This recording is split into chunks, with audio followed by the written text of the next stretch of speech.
Hi guys, it's Monday. I hope everyone's day is off to an amazing start. I am just sitting outside taking in some of this beautiful crisp fall air as I wait for Eric and Chase to get dressed this morning. We are actually heading to vote. Today is actually early voting in my county today, so we're gonna go ahead and do that. And if you guys have early voting in your county, I guess it will have already passed today. I don't know, maybe it's going on all week. I don't know. I know ours is today, Monday. So if you guys have an opportunity to get out and vote before the masses get out there next month, I would really suggest you doing that. All right guys, so we have just finished voting. There's my sticker, the Georgia Peach. I just voted. There we're at Stone Mountain. The place that we voted at today was so close to the park that we decided to just go ahead and come on over here and get a little workout in. And plus, we were already dressed in our workout clothes because that's all we wear.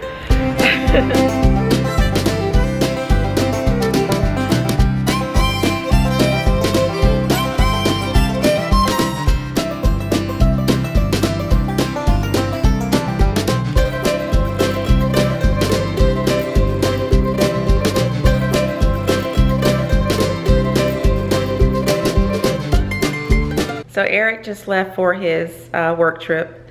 I hate when he goes out of town. Oh my gosh. Those of you out there who have spouses who travel for a living, then you probably know what I'm talking about.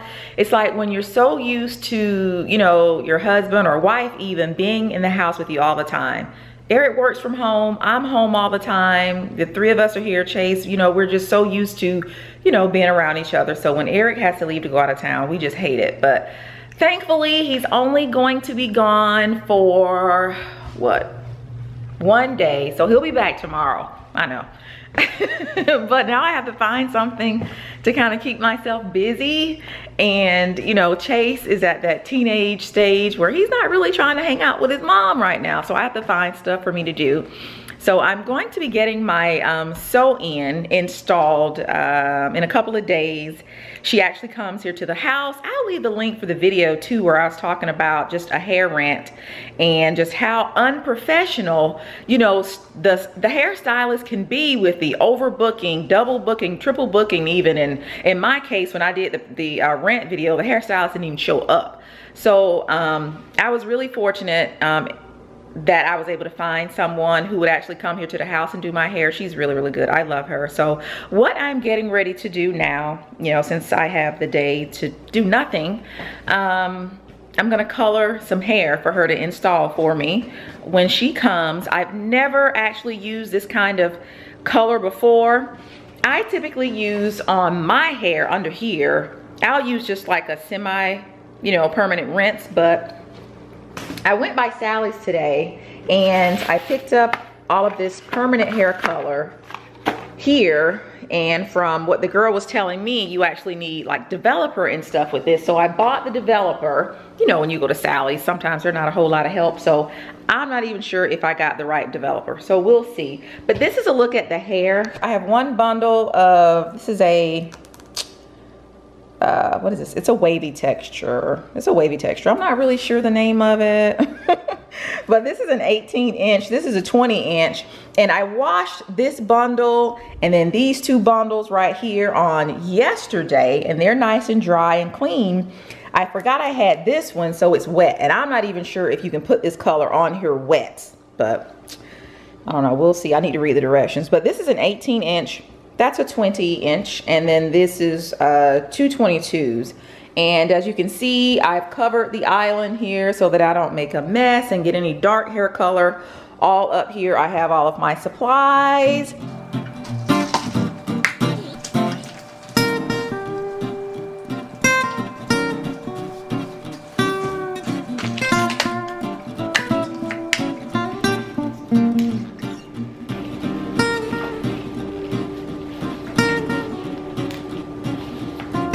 So it says on the directions to use 4 ounces of the cream, but on the box it says that this is 2 applications. I don't understand, but I don't know. I'm gonna go ahead and use the whole thing. If I can get it out. Why is it so tough? Sheesh.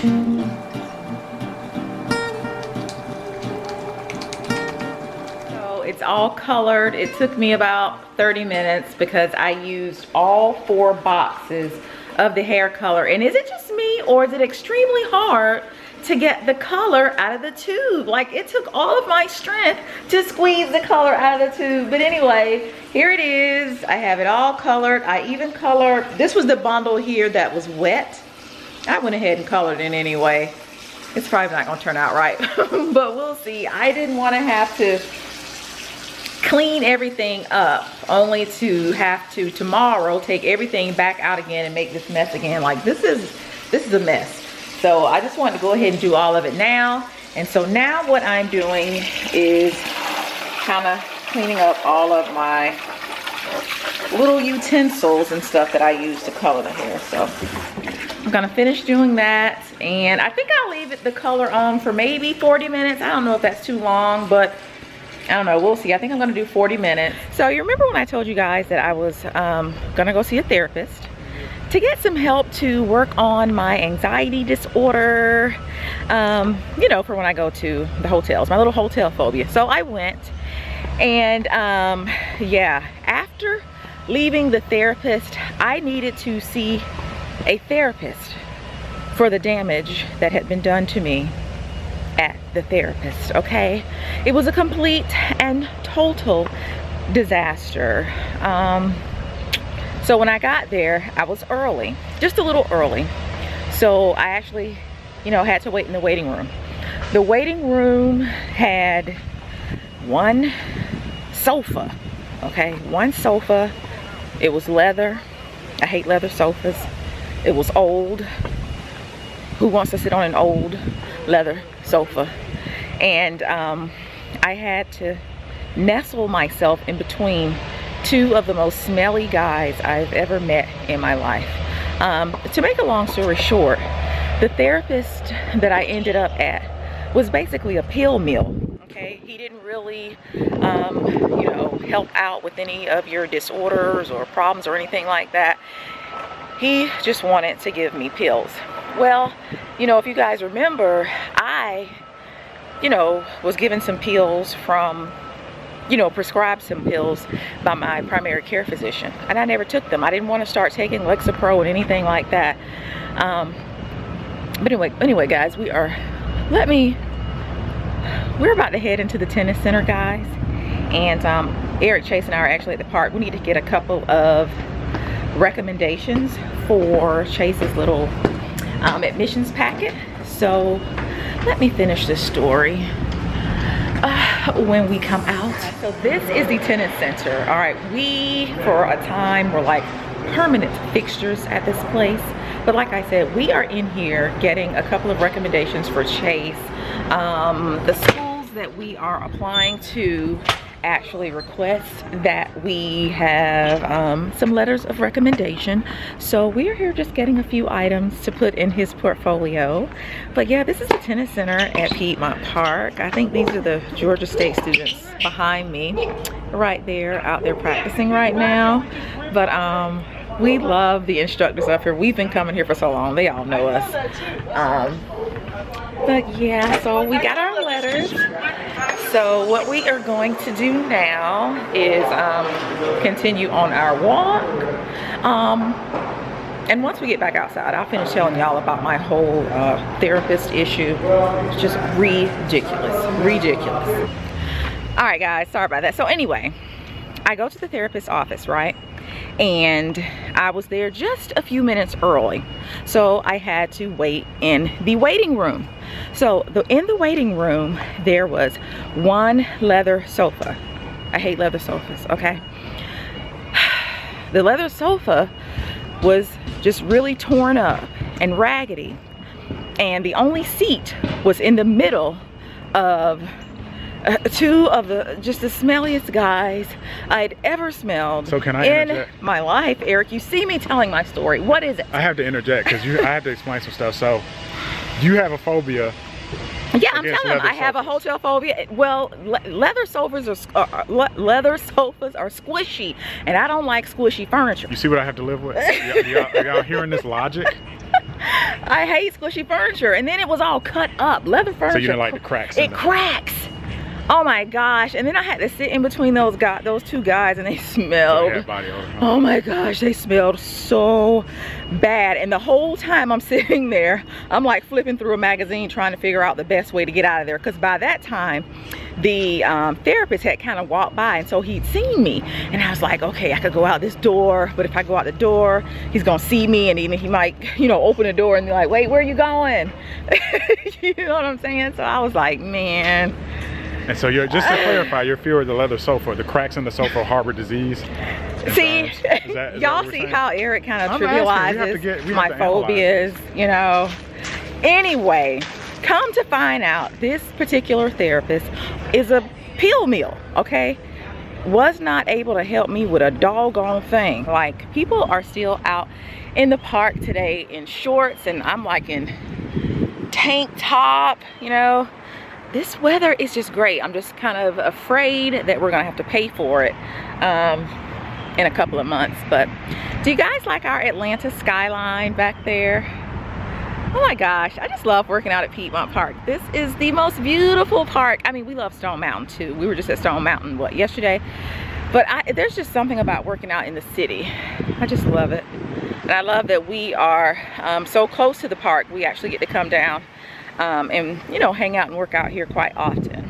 But you know what I think? I think we should do, like, I don't know. I know a lot of you ladies live here in Atlanta. Maybe we should kind of maybe on the weekend, one weekend, I don't know, this fall or something, kind of meet up at the park and kind of work out together, either at Piedmont Park or, you know, Stone Mountain. I think that would be nice, kind of nice. I don't know, maybe, I don't know, maybe one day, you know, as my subscribership grows, maybe we'll do like a meetup at the park and we'll work out. What do you guys think about that? Either Piedmont Park or Stone Mountain Park. I think that would be really neat because, you know, as you are going into the, I don't know, colder months, we tend to not work out as much, and I think maybe all of us together, you know, we could do it together and kind of keep one another motivated. So, I don't know, let me know what you guys think about that in the comments below. But yeah, let me go ahead, finish my workout. I see Eric and Chase are leaving me. So, I'll talk with you guys later.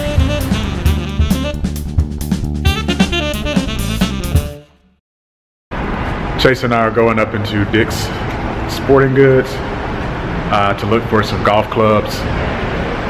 Chase is a little bit of a challenge because he's left-handed, so we got to get left-handed golf clubs, which is nice. If you have left-handed children, you probably understand the experience of having to buy left-handed versions of everything, and it's not as easy to coach them in like different sports like basketball and tennis and golf because everything is left-handed. So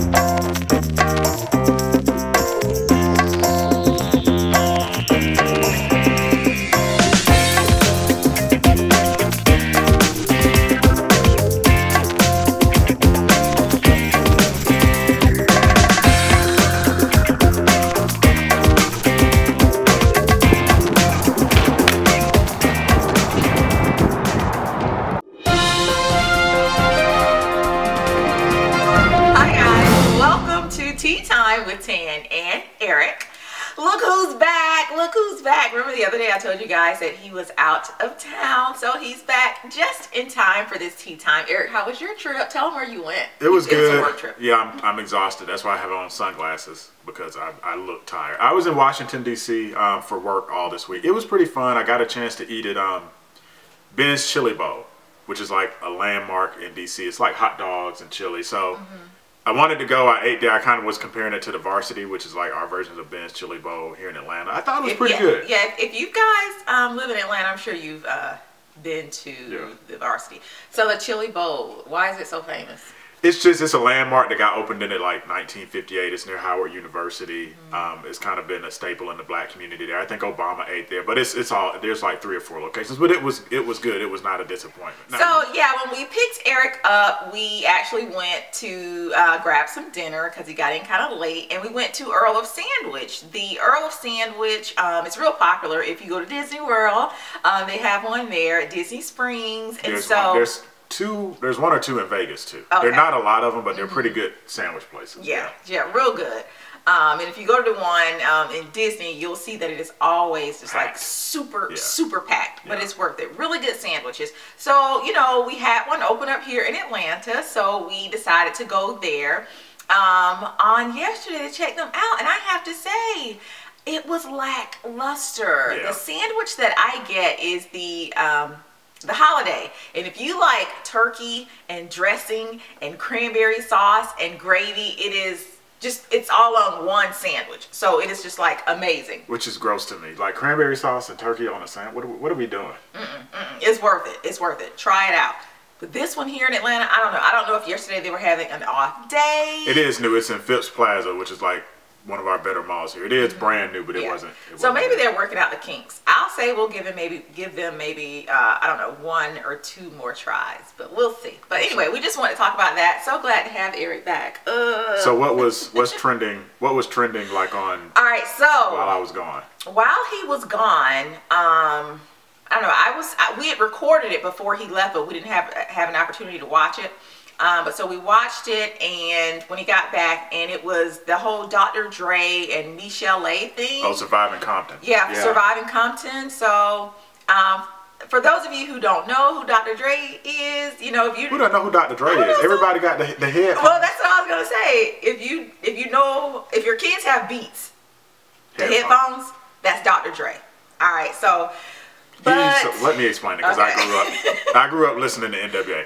Dr. Dre is one of the founding members of NWA. He discovered Snoop Dogg. What is NWA, Eric? If they don't know who... This is a family channel. I'm not going to say what NWA stands for. It's a gangster rap group. It was a rap group. So he discovered Snoop Dogg, Eminem, a bunch of other folks. So he's a rap producer. I grew up listening to him. So the movie Straight Outta Compton came out, probably been a year now. Was it a year? Yeah, it's not a year, very close to it. Told the story of the founding of NWA very early on with Dr. Dre and Ice Cube. But the criticism behind the movie was Dr. Dre had a history, especially in the early days of NWA's founding, of domestic abuse. I didn't even know that. See, I knew that because I grew up listening to it. Yeah, I knew it. When you look at Dr. Dre, to me, he doesn't come off as being anyone that would either past or present be someone who would, you know, be abusive to women. Well, the thing was, he did apologize, because, you know, now he's on like the board of Apple, I think, because they bought Beats. He did apologize. I didn't know he was on the board. I think he's supposed to be. I don't know. But when the movie came out, he basically apologized to all the women he'd hurt. He didn't call out anybody specifically, and he said basically, I was an alcoholic and wild back in the day, and that's not me anymore. And I do believe that. But is that an excuse, though? I don't know. You need to get help at some point. When you see your girlfriend or spouse or whoever with a black eye, that's not a signal for you, even with your, you know, addiction, to go and get help. Right. So Straight Outta Compton came out a few years ago. They really didn't talk about the abuse at all. I watched it. I didn't see anything in there about him beating anybody. And then michel'le, who was a singer in her own right, and one of his ex-wife, who was there with him during the early days, had her own movie on Lifetime where she talked about and they showed wait a minute, babe. the beatings. Did we explain why Eric is wearing these sunglasses? I'm not remembering. I'm tired. I got bags. Okay. I got shopping bags. I just looked over the viewfinder and I'm like, Eric has on sunglasses. Did we address that? All right. Okay. So he's real tired, guys. Yeah. Okay. All right. Continue. So michel'le came out with her movie, which was on Lifetime. I mean, normally Lifetime movies are pretty bad, but this one was pretty good. And it basically showed her side of getting beat. He was putting the smack down. Yeah. And she was a little bitty old tiny thing, but even if she was a bigger woman, you should not be slapping your spouse around. So here's the question. We said all that to say, here is the question for today's tea time. Could you be friends with someone who abused their spouse, whether it be a female abusing her spouse or the male abusing, you know, the wife. Could you be friends with someone who did that? Because here's my thing. In michel'le's movie, it looked like she had a lot of friends who stood around, a lot of people around and watched it. Ice Cube is another, you know, big name now for you guys who don't know who Ice Cube. He was a part of NWA, and he's gone off to do, you know, a lot of great things now. But him and, you know, a host of other people stood by, specifically in the recording studio when they were at work, and watched allegedly Dr. Dre, you know, beat her up. How could y'all be friends with him? Yeah, you know, I've never been in that situation. I would like to think. So there's two sides, right? I think definitely now today, at my age, knowing what I know and having wisdom, I would absolutely step in. Now, these guys were in their early 20s, I think, when this happened. Was I as mature back then? I think I definitely would have said something. I don't know that I would have had the maturity back then to like really step in and like pull Dre off of her. I would like to think I would, but it's hard to say. Yeah, I just know I could not have, even a woman, I could not have stood by and watched a man beat her the way it was portrayed in the movie and not jump. Like, I would be on his back. Like, what the? No, you're not going to do that to her. Not with me standing here. But there were men and women in certain scenes of the movie who kind of stood idly by and watched it happen. It's a tough situation. No way could I have done that. And I just don't know if I even today could have been friends with that person, because I just think it speaks to their character. I know, you know, he said that he did have, an alcohol problem. A problem with alcohol, but how about, you know, we take him to get some help? And a few people, like, I think a couple of people did say something. Eazy-E, DLC, who were two other guys in the group, she said, you know, would speak up. But nobody really, I think, nobody was a knight in shining armor. Right. Which is terrible. And luckily, I've never been in that situation. I did know a guy in school. Really? Who allegedly, we always kind of knew. Yeah, we kind of knew that he was abusive. I never saw it. And like, I was never around him when they argued, but he would hang out with us, and everybody kind of knew he was rough on his girlfriend. Nobody said anything? We would say, you know, you need to stop. You know what's funny? He was kind of like Dre. He drank too much, and we would say you need to slow down. So yeah, there's actually two, ironically, this week. So there's the issue of, as an individual, do you say something, and then how should an organization respond? So this week, the kicker for the New York Giants, Josh Brown, apparently it came out that he's had domestic abuse issue with his wife going back for years. Why do y'all have to? Why do these men have to put their hands on these women? And it's putting the NFL in a bad light, because essentially the net of the story is they knew about it in various shapes and forms. They knew. The NFL knew. The NFL knew, his team knew, and they really didn't. You know, there's supposed to be, I think, a 6-game suspension if you get caught after the Ray Rice incident, and they didn't do any of this with this guy.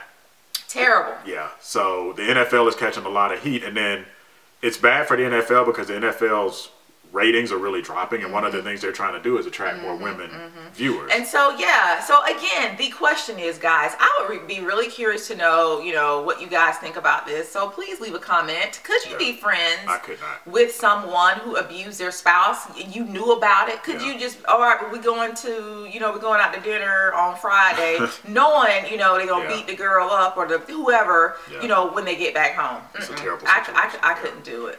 And if you're in that situation, you know, get help. Definitely. Absolutely. Yeah. Kanye West. What, and Jay-Z? Yeah. He called out Jay-Z because... I was watching, what was I watching? It was a talk show I was watching, and they were talking about friends, and they were just saying, you know, their topic was, has your friend ever let you down? When you needed them, has your friend ever let you down? Well, I would say absolutely in the case of michel'le and you know, if you're in an abusive relationship and your friend knows and they're not trying to help you out, I absolutely feel that is a direct letdown. However, Kanye apparently during one of his concerts actually stopped and kind of called out Jay-Z on their friendship, for not being there. Yeah, because the whole world knows Kim Kardashian got robbed in Paris. And I bet he's saying Jay-Z didn't step up and be a friend and come over and like console them and say, how y'all doing, to the extent that he would have liked. Yeah, he's saying that, you know, apparently Blue Ivy hasn't even played with his children. They haven't come over to the house to say, hey, cat dog, how y'all doing? You know, since the whole, you know, Kim being tied up and robbed and everything. And I don't know how I feel about that. Obviously, we don't know how close the relationship, you know, Kanye has with Jay-Z. We can only speculate. You know, we only see what we see in the media. What's your theory on that? Here's my theory with the whole Beyonce, Jay-Z, Kanye, Kim Kardashian. Here's what I think. What you think? Friendships to friendships. I think Beyonce, see, Beyonce is a machine. You can say what you want to about Beyonce. Beyonce works. She's like, I think she's like, I think she's an android. She's a cyborg. Right. Like, that girl works. So she has worked her whole life to be where she is. True talent. True talent. Kim Kardashian got where she is because of, you know, I mean, she does work, but she got there not really based on a talent. But I like Kim though. Yeah, it's no disrespect, but she got there. She's a sweet girl. I like her. Her path was different. So I don't think Beyonce respects Kim. And then I think Jay-Z likes Kanye, but we all got that friend that's kind of out there, and you take them in small doses. And I understand the small dose thing. But if your friend's wife has just been robbed at gunpoint, tied up, and put in a bathtub in another country, you don't think you should kind of go knock on the door and be like, hey, how y'all doing? We just brought some flowers, you know, hope everything all right. Yeah. You couldn't put that, his personality to the side just for a few hours to go over and say, you know, we just want to come by and see how y'all were doing. You know, if you know, I know a lot. I've been in the hip hop music for a while, well, for my whole life. Jay-Z and Kanye, if you look in the history of their relationship, they've always had kind of a weird relationship. So I'm not really surprised. Their relationship has always been kind of. So maybe they were friends in Kanye's head. I think that's a great way to summarize it. But maybe just associates or acquaintances. I think that's kind of part of it. In Jay-Z's head. So maybe that's it. So I know this tea time is running kind of long. So one more portion. We kind of touched on it in the kitchen with Tan and Eric. The last video we were talking about some of the things that guys really don't like that women love, i.e. the romper. I wanted to, ladies, come back in with some things that men wear that I don't like, or that some of you probably don't like. Everything that men wear is great. Point, this oversized t-shirt that Eric is sporting here. I hate when he wears these big behind shirts. He loves to go walking up and down the street in them for when he's working out. I don't even want him wearing these big shirts when he's putting the trash out. I hate these big shirts. Most of my shirts are fitted. I won't say tight. I haven't, look, men have to be, just like sometimes you guys want to wear your big flowy dresses, you're feeling kind of larger. Look, I can't, sometimes the stomach is not doing what I need it to do. Anyway. How do you guys feel about men wearing Spanx, the male Spanx, here's the thing. You talking about the compression pants that guys work out in? They have Spanx for guys. Oh, I didn't know that. Oh yeah, it's real. Don't do that. All right, add that to the list. That wasn't on my list of things, but so you guys can wear a Spanx, but we can't. Look, we both can't be. You know, I'm gonna move on. All right. Can men wear? So you guys have leggings. Can men wear leggings? Here's the thing. I think these little boys walking around, you know, with the little really super tight jeans on, you know, the little hip hop boys, look, if that's what they want to do, fine. But a grown man, if you're over 30, get you some regular jeans. Dad jeans? No, I didn't say dad jeans. Like Obama. The only person who can wear dad jeans is Barack Obama, and we're going to leave it there.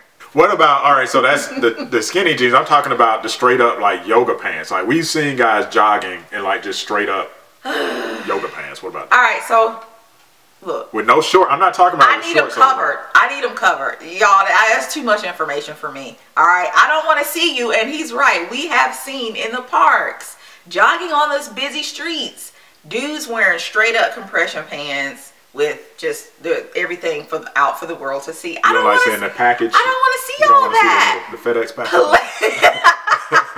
Please put some shorts over them pants.